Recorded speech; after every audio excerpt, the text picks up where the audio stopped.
Imagine if you were given all the success in the world on one side and the chance to know the deepest secret of life on the other.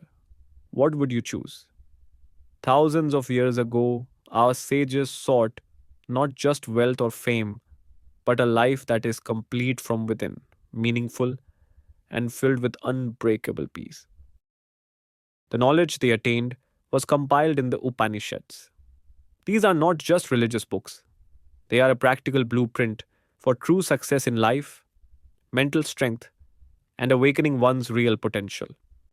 Today, we will delve into the treasure of that ancient knowledge. From the seven immortal stories of the Upanishads, we will extract seven secret formulas for success that every successful person, knowingly or unknowingly, uses in their life. These are the formulas that will not only make you rich or famous, but also strong from within, calm, and truly successful. So let's begin this journey and learn the first secret formula. The first verse of the Upanishad: no compromise with the truth. Every great story of success begins with a courageous decision, and the foundation of that decision is always based on truth. The Upanishads teach us that there is a power in truth that can open every door to success. The greatest example of this is the story of Satyakama Jabala, which we find in the Chandogya Upanishad. The story is like this. In ancient India, there was a poor woman named Jabala, and she had a son named Satyakam. Satyakam had a strong desire to gain knowledge. He wanted to go to the ashram of the great guru Maharshi Gautam. The rule at that time was that before accepting a disciple, the guru would ask for his gotra, meaning his lineage and father's name. Satyakam went to his mother Jabala and asked, "Mother, I want to go to Guru Gautam. What is my gotra?" His mother replied, "Son, I do not know your gotra. In my youth, I worked as a maid in many houses, and during that time you were born. Therefore, I do not know who your father was. But one thing I do know, my name is Jabala, and your name is Satyakam. When the Guru asks, tell him that you are Satyakam Jabala." This was a truth that could easily have been hidden. But taking the lesson of truth he learned from his mother, he reached the ashram of Maharshi Gautam. The Guru asked him, "Saumya, what is your gotra?" Little Satyakam, without hesitation, repeated with complete honesty what his mother had told him. Hearing this, Maharshi Gautam did not get angry. Instead, he was very pleased. He said, "One who is not on the path of truth cannot speak such a bitter truth so simply. You have not deviated from the truth. You are the true Brahmin. I will initiate you." This is the first secret formula of success. No compromise with the truth. Satyakam had every reason to lie according to society, but he chose the truth. And it was this truth that opened the doors of knowledge and success for him. In today's life, it means authenticity, that is, being genuine with yourself and others. When you are honest about your work, your abilities, and your mistakes, you earn trust. This trust is more powerful than any marketing strategy. No matter how tall the building of success needs to be, its foundation should be laid with the stones of truth, like Satyakam. The second verse of the Upanishad: the courage to ask the right question. The world does not progress because of those who know the answers, but because of those who ask the right questions. A powerful question is equivalent to half the answer. And this brings us to the second secret of success: the courage to ask the right questions. An example of this is found in the Brihadaranyaka Upanishad, where the learned Gargi challenges the great sage Yajnavalkya in King Janaka's assembly. King Janak decorated 1,000 cows with gold and announced that whoever was the greatest knower of Brahman could take them. When no sage dared to try, Yajnavalkya instructed his disciples to take the cows. This caused a stir in the assembly, and the scholars began questioning them. After everyone, Gargi stood up. She asked, "O Yajnavalkya, all this rests on water. So what does this water rest on?" Yajnavalkya replied, "On air." Gargi asked, "And what does the air rest on?" Yajnavalkya replied, on space. In this way, she kept asking questions, peeling away layer by layer, and finally reached the Brahma Lok. In an assembly full of men, a woman was challenging the greatest sage to know the truth. Her questions were not superficial, they arose from a deep thirst to understand the mysteries of the universe. This second principle teaches us that successful people always start with why. They question the existing way of thinking and remain curious at all times. Albert Einstein said, I have no special talent, I am just passionately curious. Like Gargi, ask the right questions, and you will find that the right answers and the right paths will naturally come before you. The third aphorism of the Upanishad: choose what is necessary, not what is attractive. When the doors of opportunity open, life puts us to its greatest test. It presents us with two paths: one that is easy and enjoyable, and the other that is difficult but right. The story of every successful person hinges on this one choice. They chose the necessary path, not the attractive one. The best story to understand this formula is that of Indra and Virochana, which is found in the Chandogya Upanishad. Once, the king of the gods, Indra, and the king of the demons, Virochana, both went to Prajapati in search of self knowledge. Prajapati asked him to take a test. The shadow you see in the water is the soul. Hearing this, Virochan became very happy. He felt that he had gained knowledge. He accepted this simple and attractive idea as true, that the body itself is the soul, and he went to teach this to the demons. But Indra became suspicious.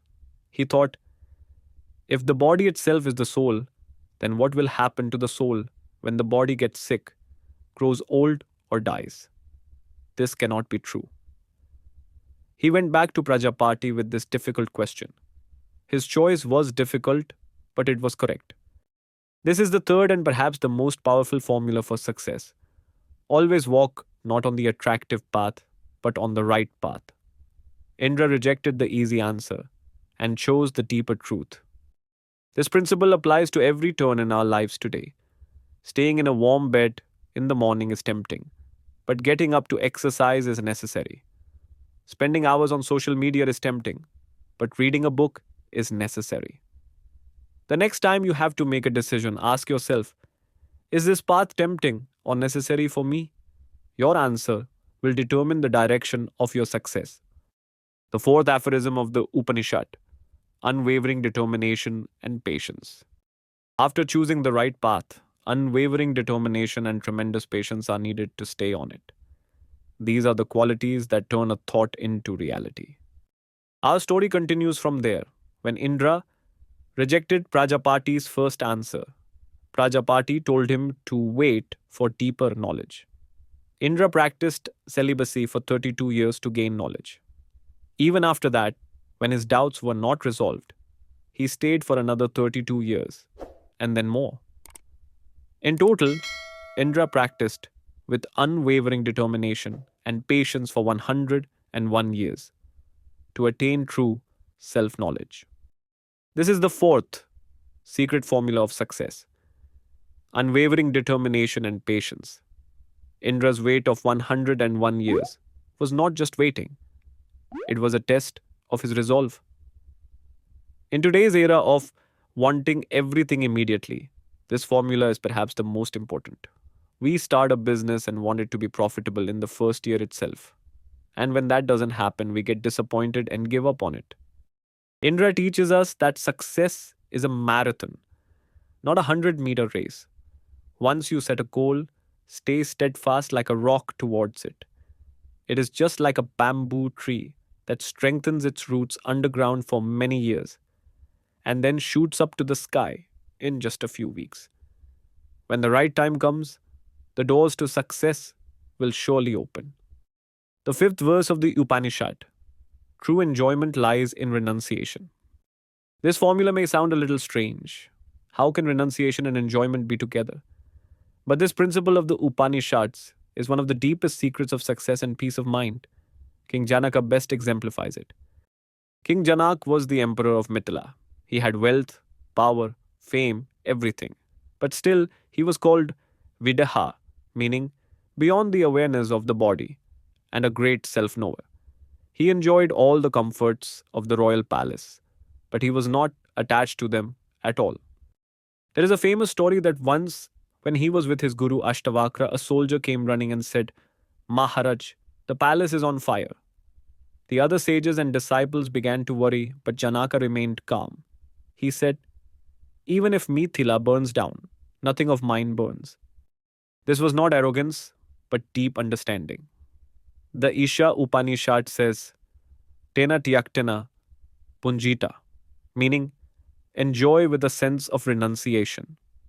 Understand that nothing in this world belongs to you. You are only a manager, not the owner. This is the fifth secret formula of success. Work without attachment and enjoy the results. It means focus on the work, not the reward. Take success on your head and failure to heart. Be the master of money, not its slave. This formula makes you a person who is fully involved in the world but not attached to it. You play the game, play with full dedication, but you know that you are just a player. This freedom is the true key to success. The sixth verse of the Upanishad, we are all one, Tvam Asi. Now we come to the deepest essence of the Upanishads. It is a thought that says, no matter how different we may appear on the surface, at a deeper level, we are all the same. This knowledge is hidden in a great phrase, Tattvam Asi, which means, you are that. This knowledge was given by the sage Udalaka to his son Shivataketu, whose story is in the Chandogya Upanishad. Shivataketu had returned after studying for 12 years in the Gurukul and had become very proud of his knowledge. Seeing his pride, the father asked him to bring a banyan fruit. They broke the fruit, then broke the small seed inside it and asked, what is inside this now? Shvetaketu said, Father, there is nothing inside. Then Udalaka smiled and said, Son, the nothing that you cannot see is the invisible essence from which this huge banyan tree stands. That is the soul. That is the truth. And O Shvetaketu, Tattvamasi, you are that too. This is the sixth secret formula of success, a deep understanding of unity and connection. It is not just a philosophy, it is a practical way to achieve success. When you realize that your competitor is actually a form of yourself, you do not hate them, but look for opportunities to collaborate. You understand that your true victory lies in everyone's win. This formula reminds us that we are not separate from society and the environment. This realization frees you from both praise and criticism. Seventh verse of the Upanishad. True wealth is self-knowledge. Now we have come to our final and most important principle, which is the essence of all the previous six principles. The ultimate message of the Upanishads is that true success lies not in achieving something outside, but in knowing the inner world within oneself. The greatest example of this formula is Maitreyi, whose story is found in the Brihadaranyaka Upanishad. Maitreyi was the wife of the great sage Yajnavalkya. When Yajnavalkya decided to renounce the world, he offered to divide his property between his two wives. Yajnavalkya said to Maitreyi that he wanted to give her half of his wealth. To this, Maitreyi asked a question that still resonates today. She said, O Lord, if this entire earth were filled with wealth and all of it became mine, would I become immortal because of it? Yajnavalkya said, No, your life will be like that of the rich, but immortality cannot be bought with wealth. Maitreya but immediately replied, Then what will I do with something that cannot make me immortal? I do not want wealth. I want the knowledge of immortality. The seventh secret of success is this. Self-knowledge is the real goal. Until you know who you are, any success in the world is hollow. You can build the biggest company in the world, but if you are restless and unhappy inside, are you truly successful? Like Maitreyi, change your definition of success. Include peace of mind, good health, strong relationships, and the joy of learning in your success. So, what did we ultimately learn? These are the 7 secret principles of the Upanishads. 1. No compromise with truth. Build your foundation on honesty like Satyakama. 2. The courage to ask the right questions. Keep learning like Gargi and never fear asking why. 3. Choose what is necessary, not what is attractive. Like Indra, sacrifice small pleasures for long term benefits. 4. Unwavering determination and patience. Stay focused on your goal like Indra and trust the journey. 5. True enjoyment lies in renunciation. Work without attachment like King Janaka and remain calm about the results. 6. We are all one. Move forward with cooperation and empathy like Shvetaketu. 7. True wealth is self knowledge. Understand, like Maitreyi, that real success is not external but internal. These are not just ancient philosophies. These are timeless principles that tell us that true success is not about achieving something, but about who we become in the process. So, these were the 7 secret principles of the Upanishads, which form the unbreakable foundation of every successful and meaningful life. These are not just mantras for external success, but the invaluable art of living a peaceful, joyful, and fulfilling life. If you liked this informative video, please like it to encourage us, subscribe to our channel to learn more such profound spiritual secrets, and share this video with your friends and family to spread this lamp of knowledge to more people. Do let us know in the comments below which formula or story touched your heart the most. We look forward to your valuable thoughts. Thank you.